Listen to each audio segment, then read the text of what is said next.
ایماندار بادشاہوں میں ایک سکندر اور دوسرا ذوالقرنین ہے جن کا ذکر چل رہا ہے۔ دوسرے حضرت سلیمان علیہ السلام ہیں جنہوں نے اللہ تعالیٰ سے مثالی حکومت کے لیے دعا بھی کی تھی۔ تو قرنین کے لغوی معنی 2 سینگ ہیں۔ اس کی ایک وجہ تو پہلے جیسے آپ کو بیان کر دی گئی کہ اس شخص نے فارس اور میڈیا کی 2 سلطنتوں کو جوڑ کر ایک کیا تھا۔ بعض فرماتے ہیں کہ ذوالقرنین کی وجہ تسمیہ یہ بھی ہے کہ یہ شخص دنیا کے 2 مشرقی اور مغربی کناروں تک پہنچا، اس لیے ذوالقرنین کہلایا۔ بعض کہتے ہیں کہ قرن 1 صدی یا سنگت کو کہتے ہیں۔ کسی قوم کی مجموعی عمر کو بھی قرن کہتے ہیں۔ ذوالقرنین نے لمبی عمر پائی جس کے دوران 2 صدیاں یا 2 نسلیں گزری، اس لیے بھی اس کو ذوالقرنین کا خطاب دیا گیا۔ حافظ ابن کثیر تفسیر ابن کثیر میں یہ لکھتے ہیں کہ حضرت علی رضی اللہ فرماتے ہیں کہ اس نام کی وجہ یہ ہے کہ یہ اللہ کے نیک بندے تھے، اپنی قوم کو اللہ کی طرف بلایا، لوگ مخالف ہو گئے، ان کے سر کی ایک جانب اس قدر مارا کہ شہید ہو گئے، اللہ تعالیٰ نے انہیں دوبارہ زندہ کر دیا، قوم نے پھر سر کے دوسری طرف اسی قدر مارا جس سے یہ پھر مر گئے، اس لیے انہیں ذوالقرنین کہا جاتا ہے۔ اور ایک قول یہ بھی ہے کہ چونکہ مشرق سے مغرب تک سیاحت کو آئے تھے اس لیے ان کو ذوالقرنین کہا جاتا ہے۔ وہب بن منبر رحم اللہ کہتے ہیں کہ یہ بادشاہ تھے، چونکہ ان کے سر کے دونوں طرف تانبا رہتا تھا اس لیے بھی انہیں ذوالقرنین کہا جاتا ہے۔ اور یہ وجہ بھی بتائی کہ یہ روم اور فارس کا دونوں کا بادشاہ تھے۔ بعض کا قول ہے کہ فی الواقع اس کے سر کے دونوں طرف کچھ سینگ سے تھے، اس وجہ سے ان کو ذوالقرنین کہا جاتا ہے۔ بہرحال قرآن عزیز یہ کہتا ہے کہ وَيَسْأَلُونَكَ عَنْ ذِي الْقَرْنَيْنِ، آپ سے ذوالقرنین کے متعلق پوچھتے ہیں تو کہہ دیجئے پیغمبر علیہ السلام کہ سَأَتْلُو عَلَيْكُم مِّنْهُ ذِكْرًا، میں تم کو اس کا کچھ حال پڑھ کر سناتا ہوں۔ اللہ نے فرمایا إِنَّا مَكَّنَّا لَهُ فِي الْأَرْضِ، ہم نے اسے زمین میں ٹھکانہ دیا، یعنی اس کو خوب اقتدار عطا کیا۔ وَآتَيْنَاهُ، دیا اس کو مِنْ كُلِّ شَيْءٍ سَبَبًا، ہر قسم کا ساز و سامان بھی وافر مقدار میں دیا۔ سبب سے مراد رسی بھی کہلائی جاتی ہے، وسیلہ یا تعلق بھی ہوتا ہے، رستہ بھی مراد لیا جاتا ہے، علم بھی اس میں داخل ہوتا ہے، یعنی اس کا اطلاق ہر اس سامان پر یہاں اس واقعے میں ہوتا ہے کہ جو ذوالقرنین کو ضرورت تھی، جس کے ذریعے انسان اپنے مقصد تک پہنچتا ہے، اللہ سبحانہ و تعالی نے وہ تمام اسباب، روپیہ، پیسہ، آلات، علم، ہر چیز ان کو ضروریات کی فراہم کر دی تھی، جس کے ذریعے اتنی وسیع سلطنت کا انتظام و انصرام وہ کر سکتے تھے۔ اور ان کو کیا کہ کل شیء، مراد کائنات کی ہر چھوٹی بڑی چیز مراد نہیں، بلکہ اس زمانے کی ضروریات کے حوالے سے ان کی مملکت میں جو ان کو مطلوب تھا، اللہ سبحانہ و تعالی نے وہ ان کو عنایت فرما دیا۔ جیسے کہ پہلے بھی یہ بات آپ کو بیان کی کہ ذوالقرنین نے اپنی زندگی میں 3 طویل سفر کیے، تو یہاں پر پہلے مغربی سفر کا ذکر ہو رہا ہے کہ فَأَتْبَعَ سَبَبًا، پھر وہ ایک راستے پر ہو چلا، حتیٰ یہاں تک کہ اذا بلغ مغرب الشمس، کہ جب وہ سورج غروب ہونے کی جگہ پر پہنچا تو وجدہا، پایا اس کو تغرب فی عین حمیئۃ، ایک سیاہ ندی میں ڈوبتا ہوا، وہاں کا پانی اور مٹی جو ہے وہ سیاہ رنگ کی تھی۔ بعض نے اسے بحر اسود مراد لیا ہے کہ جس کی سرحد روس اور ترکی کے ساتھ ملتی ہیں، اس طرح معلوم ہوتا ہے تھا کہ سورج سیاہ دلدل میں ڈوب رہا ہے۔ سورج اور چاند تو دراصل اپنے اپنے مدار میں ہی چل رہے ہیں، بات کیا ہے کہ زمین کا جو حصہ سورج کے سامنے آ جاتا ہے وہ سورج طلوع ہوتا نظر آتا ہے، جو حصہ زمین سورج کی دوسری طرف جا رہا ہوتا ہے تو وہاں سورج غروب ہوتا نظر آتا ہے۔ انسان دنیا کے کسی بھی خطے میں موجود ہو، اسے وہیں سورج طلوع اور غروب ہوتا نظر آئے گا۔ اگر وہ کسی صحرا میں ہے تو وہ سورج کو زمین میں غروب ہوتا پائے گا، اور اگر سمندر کے کنارے ہے یا اس میں سفر کر رہا ہے تو اسے سورج پانی میں ڈوبتا نظر آئے گا۔ تو بہرحال ذوالقرنین مغرب کی طرف چلتے چلتے ایسے مقام تک پہنچ گئے کہ جہاں کوئی ندی تھی یا بحر اسود تھا، انہوں نے دیکھا کہ سورج پانی میں غروب ہو رہا ہے، ہو سکتا ہے کہ وہاں سیاہ رنگ کی دلدل بھی ہو۔ تو جب ذوالقرنین اس مقام پر پہنچا تو وہ وجد عندها قوما، تو وہاں اس نے کچھ لوگوں کو پایا، یہ لوگ ایماندار نہیں تھے، سرکش تھے، فسادی تھے، اور ان کی زبان اور معاشرت بھی مختلف تھی، اور وحشی قسم کے لوگ تھے۔ مفسرین یہ کہتے ہیں کہ یہ چمڑے کا لباس پہنتے تھے، عقیدے کی برائی میں مبتلا تھے۔ وہاں پہنچے تو اللہ نے فرمایا قلنا یا ذا القرنین، کہا ہم نے کہ اے ذی القرنین اما ان تعذب و اما ان تتخذ فیہم حسنا، یا تو تم ان کو سزا دے دو یا ان کے ساتھ اچھا سلوک کرو۔ مفسد لوگوں کو بری کارگزاری پر سزا دی جا سکتی ہے، تو اللہ نے ذی القرنین کو اختیار دے دیا کہ جو چاہے کریں۔ تو قال ذی القرنین، کہا ذی القرنین نے کہ اما من ظلم، جو شخص ظلم کرے گا تو فسوف نعذبہ، ہم اس کو سزا دیں گے، یعنی ہر ظالم کو اس کے ظلم کی سزا دیں گے۔ ثم يرد الى ربه، پھر وہ اپنے پروردگار کی طرف لوٹایا جائے گا، فيعذبه عذابا نكرا، پھر وہ اس کو سخت سزا دے گا۔ جب آخرت میں اللہ کی عدالت میں آئے گا، وہاں پیشگی ہوگی، تو پھر وہاں پہ بھی عذاب کا مزہ اس کو چکھنا پڑے گا۔ یعنی ذی القرنین نے یہ کہا کہ دنیا کے قانون کی خلاف ورزی پر تو ہم سزا دیں گے، مگر آخری سزا، حقیقی سزا اللہ ہی دے گا۔ ذی القرنین نے مزید یہ بھی کہا کہ وہ اما من آمن، جو شخص ایمان لایا، وعمل صالحا، اچھے اعمال کیے، تو ان فلہ جزاء الحسنى، تو اس کے لیے اچھا بدلہ ہوگا، اللہ کے ہاں بھی اجر کا مستحق ہوگا، کیونکہ اللہ کسی کی نیکی کو ضائع نہیں کرتے ہیں۔ وَسَنَقُولُ لَهُ مِنْ أَمْرِنَا يُسْرًا، ہم اپنے معاملہ میں اس کے لیے آسان بات کہیں گے۔ نیک اور ایماندار آدمی کے ساتھ حسن سلوکی روا رکھنا چاہیے، ایسے شخص کے ساتھ بدسلوکی کرنا ظلم کے مترادف ہوتا ہے۔ تو ذی القرنین نے بھی یہی کہا کہ ایماندار اور نیک آدمی کے ساتھ ہم بھی آسانی کریں گے اور سرکش کو ضرور سزا دیں گے۔ ثم اتبع السببا، آیت 89 میں اللہ فرماتے ہیں کہ پھر وہ ایک راستے پر ہو چلا جو کہ مشرق کی طرف تھا۔ تفسیری روایات کے مطابق یہ سفر لگ بھگ 12 سال میں مکمل ہوا، اللہ ہی خوب جانتے ہیں کم و بیشی کے عرصے کو۔ اللہ تعالیٰ نے ذی القرنین کو ایک خاص فضیلت بخشی تھی، قوت بھی عطا کی تھی، اور بہت سے کام معجزانہ طور پر ان سے سرزد ہوتے تھے۔ ہو سکتا ہے کہ یہ سفر اللہ کی طرف سے معجزاتی طور پر کم عرصے میں طے ہو گیا ہو، اللہ نے اس کی توفیق اپنی قدرت اور حکمت کے مطابق بخشی بھی ہو۔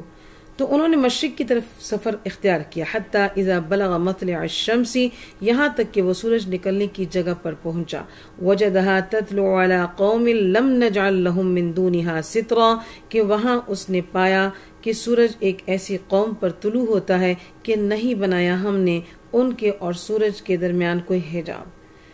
مطلب ہی کہ وہ قوم بالکل بے حجاب تھی، انہوں نے کوئی مکانات نہیں بنائے تھے، نہ گھر تھے، نہ سورج کی تپش سے بچنے کا کوئی سامان کیا تھا۔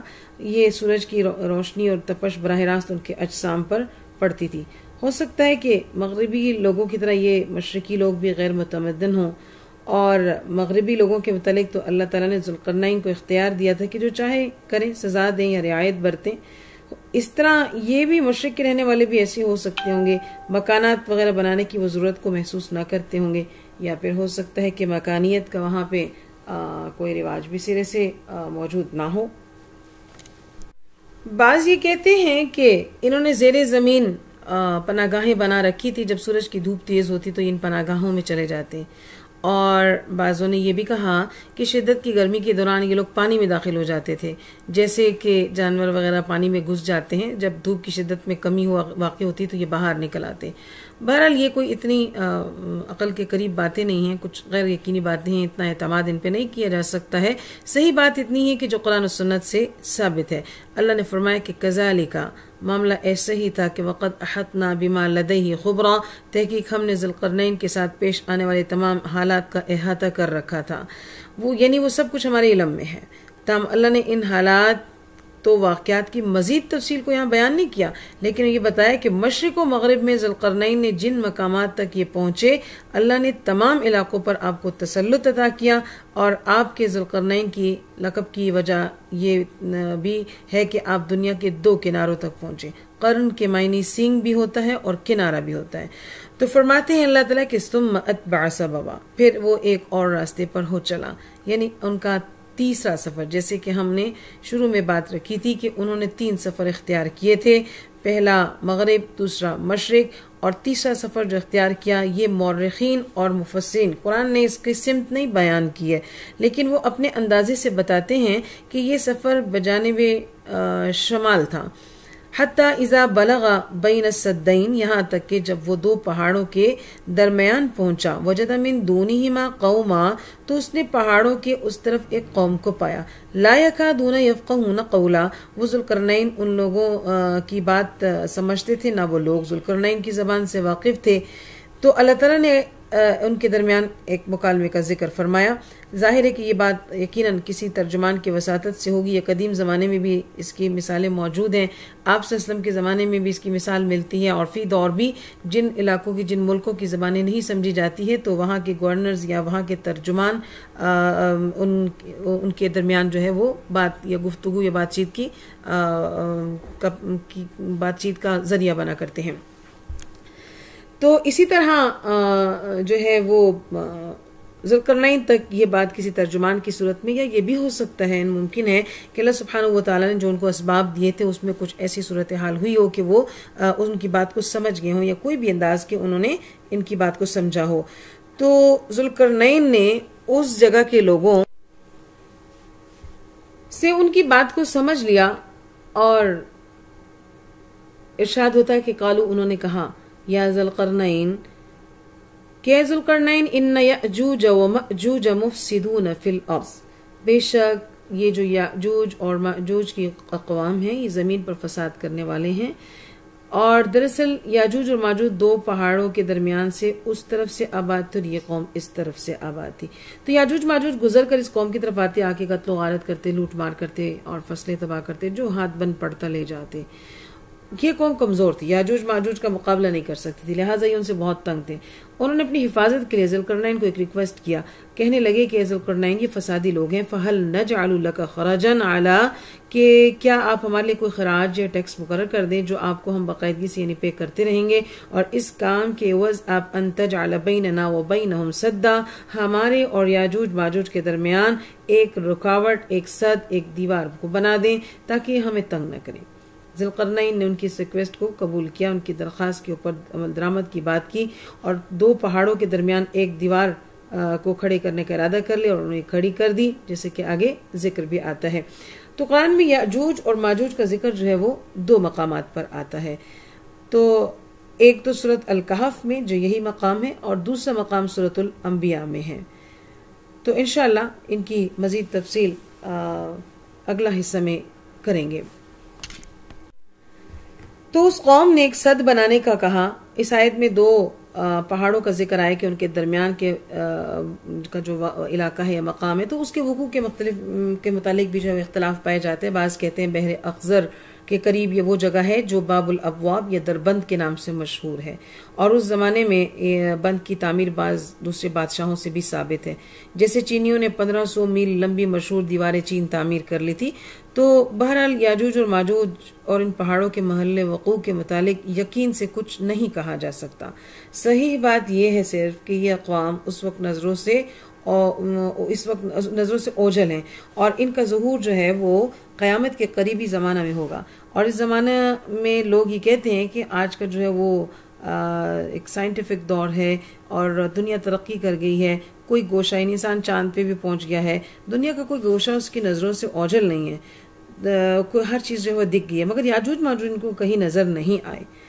تو اس سلسلہ میں یہ کہ یہ کوئی حتمی بات نہیں ہے کہ وہ ان کو لازمی ہی نظر آئے، کیونکہ اللہ تعالیٰ جس چیز کو مخفی رکھنا چاہتا ہے تو وہ قادر مطلق ہے، وہ ایسا کوئی نہیں کر سکتا ہے کہ وہ اس کی مخفی چیز کو عیاں کر دے۔ جیسا کہ ہم دیکھتے ہیں، ہم سنتے اور ہم نے پڑھا اس بات کو کہ پیارا نبی صلی اللہ علیہ وسلم جب ہجرت مدینہ کے لیے اللہ کے حکم سے روانہ ہوئے تو محاصرین مشرکین مکہ مکان کا گھیرا تنگ کیے کھڑے ہیں، آپ ان کے درمیان سے ان کے سروں پر خاک گراتے ہوئے بحفاظت وہاں سے مدینہ کی جانب روانہ ہو گئے، اور ان کو علم بھی نہ ہوا، علم ہوتا ہے تو صبح ہو چکی ہوتی ہے،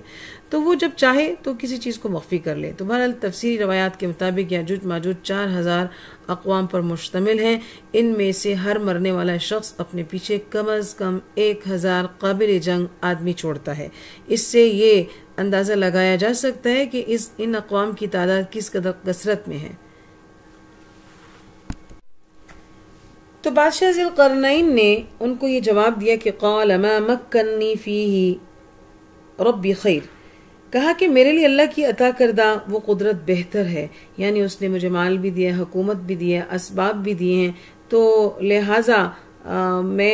مجھے اس چیز کی ضرورت نہیں، کسی مال کی ضرورت نہیں ہے۔ جیسے کہ انہوں نے کہا تھا نا کہ آپ ہمارے لیے کوئی ٹیکس مقرر کر دیں تو ہم یہ خراج آپ کو پے کریں گے، تو انہوں نے کہا کہ نہیں، مجھے یہ مال اسباب نہیں چاہیے، بلکہ تم صرف کیا کرو گے، فَأَعِينُونِي بِقُوَّةٍ، جسمانی مشقت میں میرے ساتھ تعاون کرو، مجھے افرادی قوت کی ضرورت ہے، مجھے افراد چاہیے جو مجھے یہ مٹیریل فراہم کر سکیں جس پر میں تمہیں دیوار تعمیر کروں، خرچہ میری حکومت اور میرے ذمے ہے، ہم برداشت کریں گے، لیکن تم افرادی قوت مہیا کر دو۔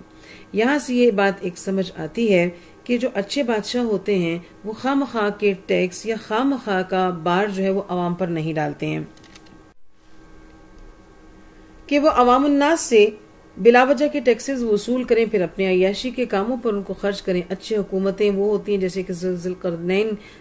کی طرح کے لوگوں کی بے لوث خدمت کو کریں۔ تو بہرحال انہوں نے کہا کہ تم افرادی قوت مجھے مہیا کرو تاکہ اجعل بینکم و بینہم ردما، تو میں تمہارے اور ان کے درمیان ایک بند باندھ دوں گا جس سے وہ فاسد لوگ، وہ مفسد لوگ تمہارے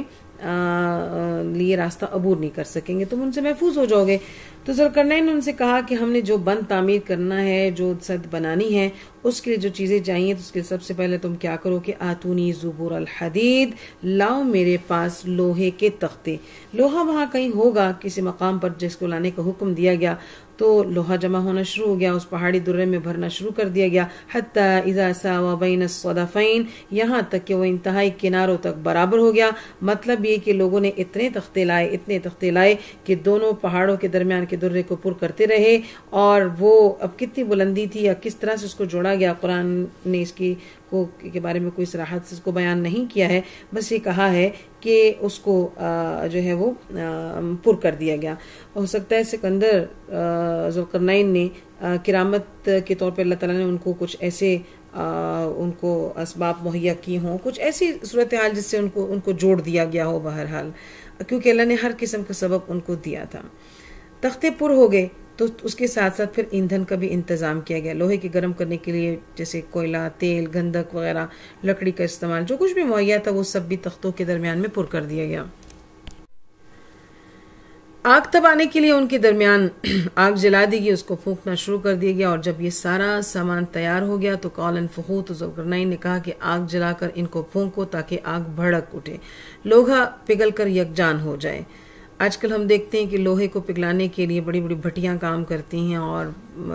فیکٹری سسٹم چل رہے ہیں، مگر اس زمانے میں ذوالقرنین نے اللہ کے حکم سے ایسا طریقہ کو اختیار کیا کہ کھلی جگہ میں لوہے کو اتنی آگ دی کہ اس کے تمام تختے پگھل کر یکجان ہو گئے، حتی اذا جعلہ نارا، تو یہاں تک کہ جب وہ اس لوہے کو بالکل آگ کی طرح کر دیا تو کہا ذوالقرنین نے کہ آتونی افرغ علیہ قطرا، میرے پاس تانبا لے کر آؤ، میں اسے لوہے پر ڈال دوں۔ ظاہر ہے کہ تانبا لوہے سے بھی زیادہ سخت ہوتا ہے، اور اسے پگھلانے کے لیے بھی ظاہر ہے اس کا ٹیمپریچر اس سے زیادہ ہائی چاہیے، تو جب لوہا گرم ہو کر پگھل گیا تو اس پر پگھلا ہوا تانبا ڈالا گیا، جس سے لوہے کی دیوار مزید ایک سٹرونگ، مضبوط، زبردست دیوار تیار ہوگی، اس میں شگاف پڑنے کا اب اندیشہ نہ رہا۔ جب یہ